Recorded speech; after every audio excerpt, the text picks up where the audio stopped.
Sehat dan bahagia, rekan-rekan guru penggerak seluruh Indonesia. Saya Igede Okta Sutiade. Pada kesempatan kali ini akan memaparkan sedikit mengenai aksi nyata yang saya ambil dalam kegiatan 1.1, yaitu filosofi pembelajaran Ki Hajar Dewantara. Adapun aksi nyata yang saya ambil, saya beri judul penggunaan Kahoot untuk pembelajaran daring yang lebih menyenangkan.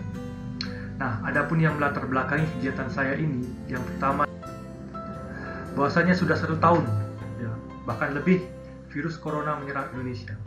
Ini sangat berdampak kepada semua sektor, tidak hanya sektor ekonomi, tetapi juga sektor pendidikan. Nah, dalam sektor pendidikan, apa yang menjadi dampak dari virus corona ini? Salah satunya adalah pembelajaran. Pembelajaran tidak bisa lagi dilakukan di tatap muka di beberapa daerah, khususnya di Buleleng. Itu merupakan suatu daerah yang ada di Bali di mana pembelajaran diwajibkan untuk menggunakan pembelajaran yang bersifat daring. Pembelajaran daring ini ada sisi positif, ada sisi negatifnya. Sisi positifnya di antara bisa menumbuh kembangkan pengetahuan dan keterampilan siswa dalam menggunakan IT. Namun ada juga sisi negatifnya. Nah, sisi negatif ini biasa timbul ketika pembelajaran itu sebagian besar hanya diberikan berupa tugas dan juga hanya sedikit interaksi. Apa dampak negatifnya? Dampak negatifnya yaitu berupa munculnya rasa jenuh pada diri siswa. Siswa mulai merasa bosan, dan ini akan berdampak pada kehadiran mereka ketika pembelajaran.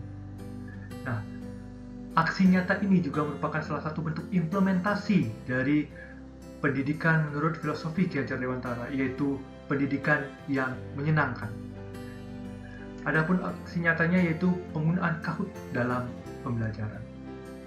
Nah, tujuan dari kegiatan ini sudah jelas untuk membangkitkan gairah siswa dalam belajar secara daring dan membuat siswa untuk lebih senang dalam belajar. Karena di sini mereka bisa belajar tapi seolah-olah mereka sedang bermain. Yang pertama mulai dari tolak ukur. Tolak ukur yang pertama yaitu adanya peningkatan partisipasi siswa dalam pembelajaran daring. Kemudian yang kedua adalah antusias siswa dalam belajar semakin meningkat. Nah, jadwal kegiatan. Adapun jadwal kegiatan yang dirancang dalam aksi nyata ini, yang pertama yaitu melaporkan diri kepada pihak sekolah untuk menerapkan pembelajaran dengan menggunakan Kahoot. Ini dilaksanakan pada tanggal 1 Mei 2021 dan sudah disetujui oleh kepala sekolah. Setelah itu, persiapan dalam pembuatan Kahoot, baik itu membuat untuk mereka berlatih maupun membuat kuis. Setelah itu, pada tanggal 6 Mei 2021 itu dilaksanakan sosialisasi pembelajaran Kahoot kepada siswa kelas 8. Lalu dilanjutkan mulai tanggal 10, 11, 17, dan 18 Mei 2021 dilakukan pembelajaran dengan Kahoot. Pembelajaran ini utamanya dilakukan ketika kuis. Kemudian setelah itu, maka pada tanggal 19 Mei 2021 maka dilakukan evaluasi kegiatan, yaitu merefleksikan bagaimana dampak dari penggunaan Kahoot dalam pembelajaran. Apakah siswa mulai tertarik, kemudian apakah siswa ada peningkatan dalam belajar. Berikut akan disajikan atau akan diperlihatkan sedikit mengenai rangkaian kegiatan yang dilaksanakan mulai dari awal sampai dengan akhir. Nah, nanti kalau kalian mau main ya, kalian bisa juga main di Kahoot ya. Kalau buat juga boleh ya. Ya, oke. Ya. Itu alamatnya di sini ya. Nggak bawa buku. Ya, di kahoot.com ya. Nggak usah nanti baru kita bawa buku ya. Hari ini kalian cuma disuruh mengisikan nickname kalian, nanti namanya kalau sudah download. Setelah itu klik OK, langsunglah kita nanti bisa bermain ya. Nah, bisa saja pakai nama lengkap aja, misalnya ya. Ya. Pakai nama lengkap siapa ya? Pakai nama Irfan itu misalnya ya. Oke. Baru go. Ya. Nanti kalau muncul seperti ini ya, nanti ya kurang lebih tampilannya seperti ini nanti di gini kalian. Nah, setiap soal itu akan punya waktu. Nah, kayak ini. Nah, nanti di sini kan ada ada musiknya, nanti ada pertanyaan. Kalian tinggal pilih jawabannya aja. nanti jawabannya juga dalam bentuk seperti ini. Ya. Apakah belalainya, badannya, kandangnya, kakinya, seperti itu ya. Kalau di Kahoot, siapa yang cepat nanti dia yang akan dapat nilai tertinggi. Ya, dapat nilai tinggi kayak gitu. Ya. Ya, dapat nilai tinggi. Ya, jadi kurang lebih seperti itu nanti ya. Jadi gampang ya. Muncul siapa yang tertinggi nilainya, siapa juga yang paling rendah. Jadi kelihatan langsung di sini.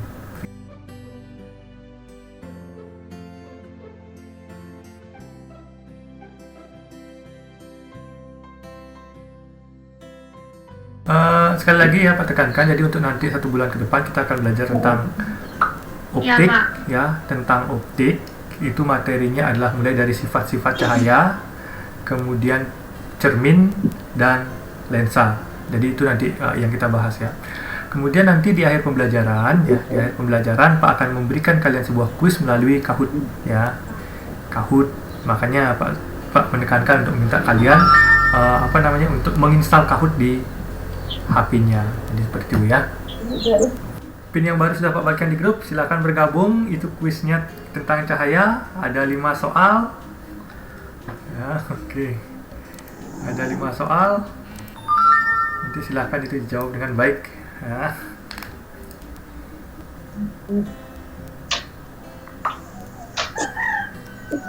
Get ready, Lori.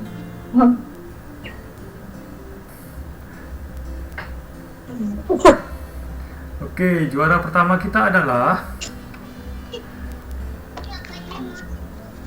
siapa ya? Juara pertama ya, nilai tertinggi dan tercepat Listi ya. Kemudian kedua Sudanta, ketiga ada Indah. Oke. Ya. Jadi dari 5 soal tadi, Listi itu dapat benar 4, Sudanta benar 4 juga.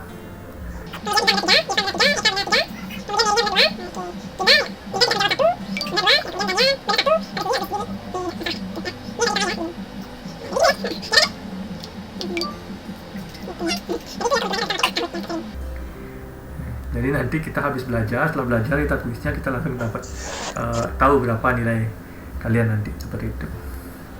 Selain itu juga kayak ya kita berkompetisi dengan teman, jadi saling bermain seperti itu. Nggak paham kan ya?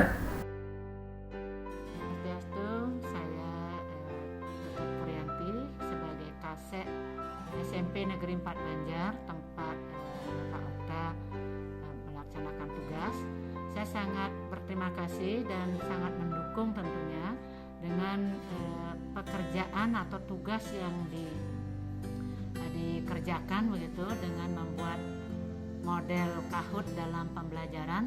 Ini sangat mendukung proses pembelajaran yang efektif dan menyenangkan bagi siswa. Kalau bisa ini diimbaskan lagi kepada guru-guru yang lain dan terus dikerjakan, berkarya terus. Selamat buat Pak Okta dan maju untuk pendidikan selanjutnya. Om Swastiastu. Perkenalkan, nama saya Lukuti Listia Dewi. Saya kelas 8A. Saya bersekolah di SMP Negeri 4 Banjar. Di sini saya akan menjelaskan pendapat saya tentang aplikasi Scott. Menurut saya, aplikasi Scott membuat saya lebih tenang, lebih rajin, dan lebih tertarik untuk belajar. Sekian pendapat saya tentang aplikasi Scott. Om Santi, Santi, Santi, Om. Om Swastiastu, perkenalkan nama saya Kadek Agus Dwi Mahendra, nomor 9 kelas 8B. Manfaat belajar menggunakan Kahoot untuk belajar lebih asik dan tidak bosan untuk belajar. Halo, perkenalkan nama saya Nilo Ayu Febrianti, saya dari SMP Negeri 4 Banjar.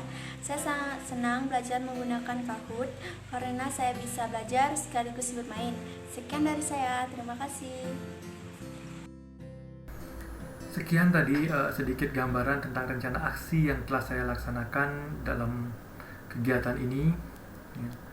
Rekan-rekan CGT yang saya hormati dan juga rekan fasilitator, Adapun yang menjadi bahan evaluasi yang perlu saya perhatikan dalam kegiatan ini adalah terkadang ada beberapa siswa yang terkendala dalam sinyal, sehingga untuk siswa tersebut saya harus memfasilitasi mereka untuk memberikan kuis ulang melalui Kahoot. Kemudian kalau kita evaluasi secara keseluruhan, siswa merasa senang dan merasa tertarik untuk belajar dengan menggunakan Kahoot, karena di sini ya pada intinya mereka merasa bisa belajar sambil bermain. Jadi tidak hanya dipenuhi oleh tugas-tugas atau latihan-latihan yang harus dikerjakan, tetapi di sini mereka sebenarnya telah berlatih tetapi juga sambil belajar. Baik, sekian pemaparan saya tentang aksi nyata yang sudah saya laksanakan sebagai salah satu wujud filosofi pembelajaran menurut Ki Hajar Dewantara, yakni membuat siswa senang dalam belajar. Semoga ini bisa membantu dan bisa menginspirasi rekan-rekan CGP seluruh Nusantara. Sekian dan terima kasih.